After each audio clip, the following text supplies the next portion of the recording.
Cell के cytoplasm में मुख्तलिफ़ किस्म के ऑर्गेनेल्स पाए जाते हैं, जिनमें आज हम गोल्जी बॉडीज़ को डिस्कस करेंगे।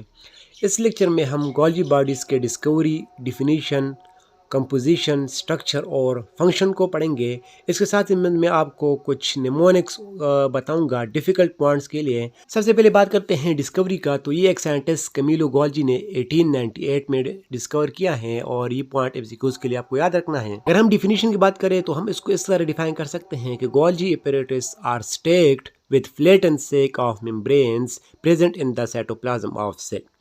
ये प्रॉपर डिफिनीशन है गोल्जी बॉडीज या गोल्जी apparatus का। इसमें कुछ वर्ड्स है, उसके ऊपर आप गौर करें। सबसे पहले ये एक ऑर्गेनेली है, लिहाजा ये प्रेजेंट इन साइटोप्लाज्म लफ्ज़ इसलिए इस्तेमाल हुआ है क्योंकि ऑर्गेनेलीज तो साइटोप्लाज्म के अंदर ही मौजूद होते हैं। इसमें दूसरा लफ्ज़ है स्टेक्ड। स्टेक्ड का मतलब है कि arrange in stack one another, एक दूसरे के ऊपर जब ढेर लग जाता है, जैसे हम जो कॉइन होते हैं एक दूसरे के ऊपर एक ढेर लगाते हैं, इसको हम कहते हैं कि हमने इसको स्टेक्ड अरेंजमेंट में रखी है।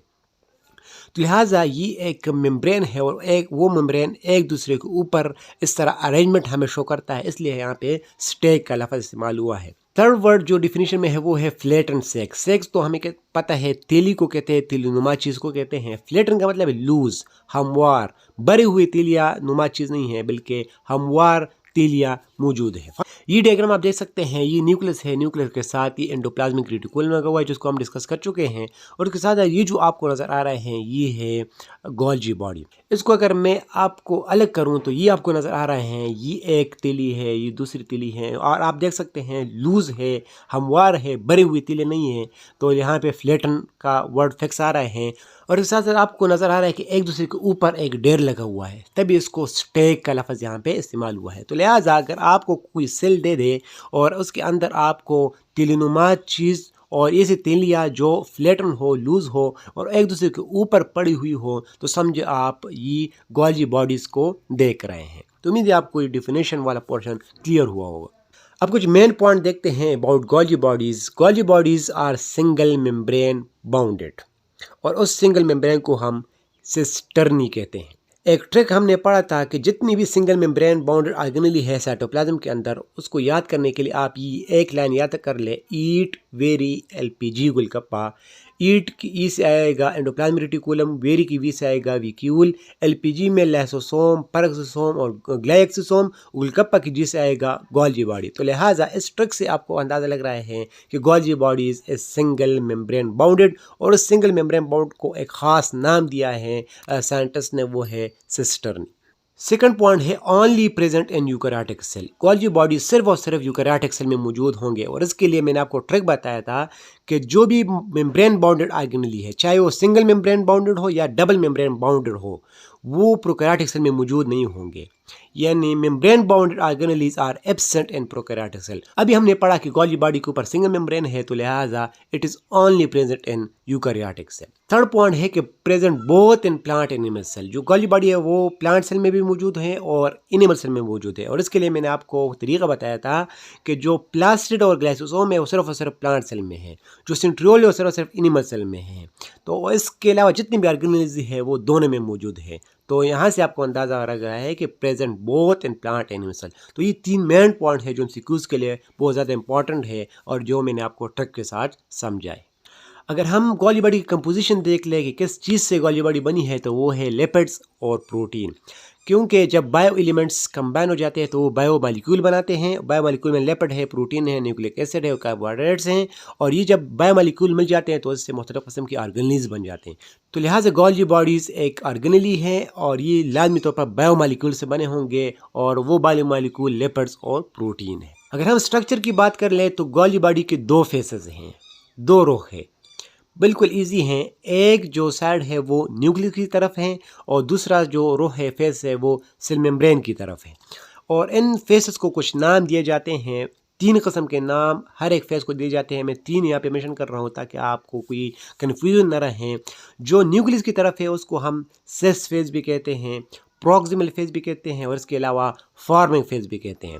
और जो सेल मेम्ब्रेन की तरफ जो फेस है उसको हम ट्रांस फेस कहते हैं या डिस्टल फेस कहते हैं या मैच्योरिंग फेस कहते हैं। और इन 3 नामों को याद करने के लिए मैं आपको अपना एक पर्सनल ट्रिक प्रोवाइड कर रहा हूँ। आप ये एक वर्ड याद कर ले, फॉर प्रोसेस। तो इस एक वर्ड से आपको न्यूक्लियस वाली साइड है उसका नेम का अंदाजा हो जाएगा। यानी यहाँ पे है फॉर से आएगा फॉर्मिंग फेस, प्रोसेस में जो प्रो है उससे आएगा प्रोक्सिमल फेस, और सिस से तो पूरा नाम बन जाता है सिस फेस। और आपको पता है कि सिस का जो अपोजिट है वो है ट्रांस।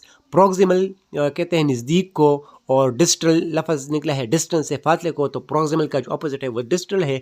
फार्मिंग का मतलब है कोई चीज़ नई नई बन रहा है और जब वो एंड प्रोडक्ट में कन्वर्ट हो जाता है तो उसको फिर हम कहते हैं ये मेच्योर हो गया। तो फार्मिंग का जो उलट आएगा वो मेच्योरिंग आएगा। लिहाजा आपको एक साइड के नेम आ जाते हैं तो दूसरे साइड को आपको ऑटोमेटिकली याद हो जाएंगे। ये आप वही पिक्चर देख ले, तो ये जो न्यूक्लियस की तरफ जो साइड है उसको हम सिस फेस यहाँ पे उन्होंने बताया है, और ये जो सेल मेम्ब्रेन की तरफ, प्लाज्मा मेम्ब्रेन की तरफ जो साइड है उसको यहाँ पे उन्होंने ट्रांस फेस बताया है। नेक्स्ट हेडिंग पे आते हैं, वो है फंक्शन ऑफ गोल्जी बॉडीज। तो इसके मेन 3 फंक्शन है, packaging of protein, modification of protein और ट्रांसपोर्ट ऑफ प्रोटीन। यानी इनका सारा जो कुछ काम है वो प्रोटीन के साथ है, क्योंकि प्रोटीन एक मेजर कंपोनेंट है हमारे सेल का, हमारे बॉडी का। और पैकेजिंग ऑफ प्रोटीन यानी प्रोटीन को पैक करना ताकि कोई भी वायरस उसके ऊपर अटैक ना करे। मॉडिफिकेशन ऑफ प्रोटीन, मॉडिफिकेशन के बीच अगर कोई चेंज स्ट्रक्चर में कोई चेंजेस लानी हो तो वो भी गोल्जी बॉडी करेगा। और ट्रांसपोर्ट ऑफ प्रोटीन, सेल के एक हिस्से से लेकर दूसरे हिस्से में ट्रांसफ़र करना, तो ये भी आप देख रहे हैं एक तिलनुमा एक ट्यूब्स है तो इसके अंदर ट्रांसफ़र हो जाती हैं एक साइड से दूसरे साइड तक। तो ये 3 काम है और इसको थोड़ा मैं आपके लिए एक्सप्लेन करता हूँ। ये आप एक शूज़ फैक्ट्री कंसिडर कर लें कि इसके अंदर शूज़ बन रहे हैं, और आपको पता है फैक्ट्री के अंदर मुख्तलिफ़ किस्म की डिपार्टमेंट रूम्स होंगे, और ये आप एक रूम कंसिडर कर लें और इसमें शूज़ बन रहे हैं। और ये जो आपको ब्लैक डॉट नजर रहा है ये आप मशीनरी समझ लें कि इस कमरे के अंदर मशीनरी पड़ी है, इस मशीनरी के ज़रिए शूज़ जो है वो बन जाते हैं।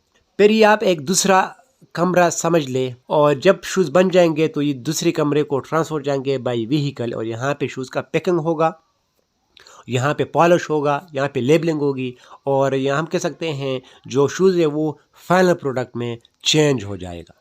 अब इस एग्जांपल को आप इस डायग्राम के साथ कंपेयर कर लें। एक सेल आप एक फैक्ट्री समझ लें और इसके अंदर मुख्तलिफ कमरे हैं, तो ये आप एक कमरा समझ लें जो कि है एंडोप्लाज्मिक रेटिकुलम। यहाँ पे शूज़ बनेंगे और यहाँ पे हमारा शूज़ होगा प्रोटीन। जैसे इस फैक्ट्री में शूज़ बनते थे, यहाँ पे प्रोटीन बनेगी।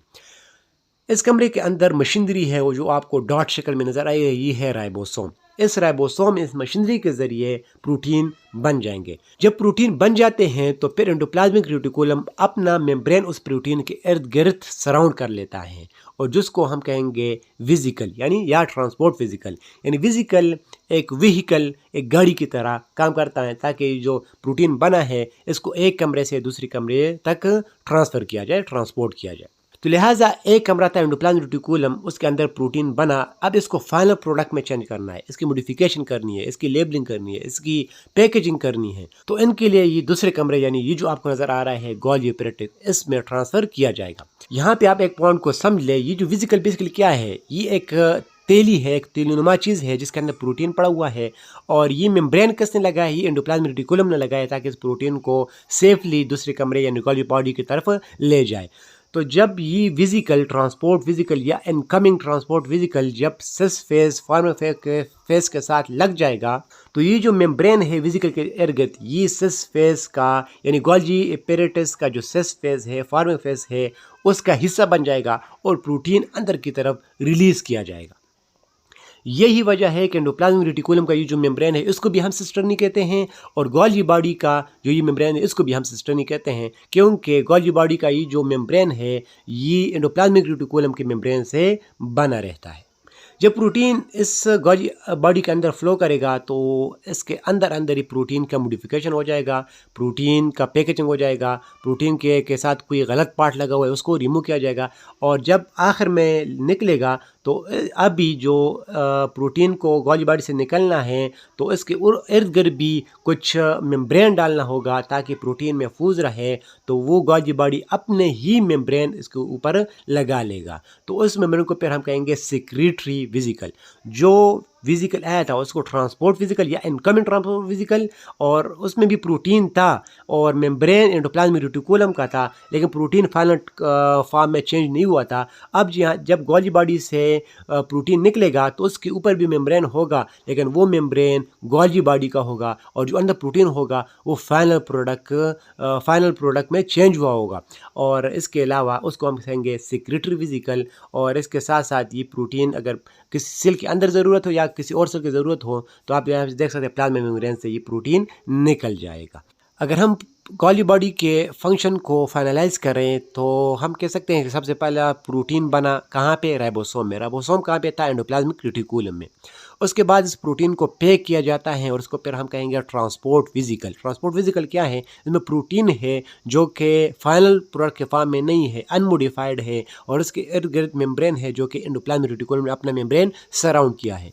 फिर ये ट्रांसपोर्ट वेसिकल गोल्जी बॉडी की तरफ चल जाता है और जो मेम्ब्रेन है एंडोप्लाज्मिक रेटिकुलम का जो कि ट्रांसपोर्ट वेसिकल में मौजूद है वो हिस्सा बन जाता है गोल्जी बॉडी का, और प्रोटीन अंदर की तरफ रिलीज किया जाता है। प्रोटीन की मॉडिफिकेशन हो जाती है और फाइनल प्रोडक्ट में चेंज हो जाता है, और जब गोल्जी बॉडी से निकलता है तो तब भी इसको पैक किया जाता है और इस वेसिकल को फिर हम कहेंगे सिक्रेटरी वेसिकल। सिक्रेटरी वेसिकल क्या है, इसके ये प्रोटीन है इसके अंदर जो कि अब मॉडिफाइड है, फाइनल फॉर्म में है, और इसके उस इर्द गिर्द मेम्ब्रेन है जो कि गोल्जी बॉडी ने अपना मेम्ब्रेन दिया हुआ है, और ये प्रोटीन अब इस्तेमाल करने के लिए रेडी है। तो उम्मीद है आपको सब कुछ कॉन्सेप्ट क्लियर हुआ होगा। अल्लाह हाफिज़।